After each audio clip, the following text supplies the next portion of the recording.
दोस्तों अगर आपके घर में भी बहुत सारा मच्छर आ रहा है तो उससे परेशान हो गए हो तो ये प्रोडक्ट एक बार ज़रूर इस्तेमाल कीजिए। मस्कीटो स्लाइडिंग विंडो, ये पूरा फोल्डेबल हो जाता है, पूरा एक जगह सिमट जाता है, आपका विंडो सब कुछ खुला रहेगा।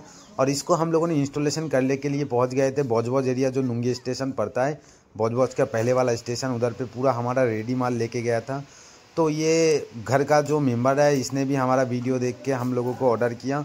उसके बाद हम लोग आकर मेज़रमेंट उठाया। मेज़रमेंट उठाने के बाद टोटल माल को हम लोग रेडी करके पैकेजिंग करके उनके घर पे चले गए और उधर पे ही उसको सेटअप कर रहे हैं।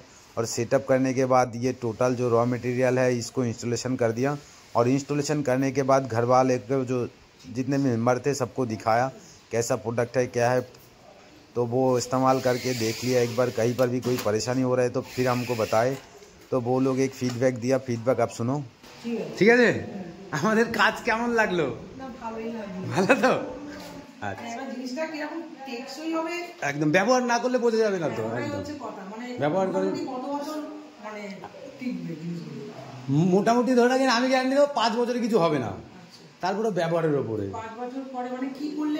আমি বলছি, যদি এটা যে র মেটেরিয়ালটা আছে এই যেটা অ্যালুমিনিয়াম তো খারাপ হবে না, খুব জোর হলে এটার 5 বছরের রঙের গ্যারান্টিটা আছে। কথার কথা 5 বছর পরে যদি দেখেন যে রং টং কিছু হয়নি, আমার সাপোজ নেটটা কেটে গেছে বা সুতো কেটে গেছে কোনো, সেই ক্ষেত্রে আমাদের একটা ফোন করতে হবে।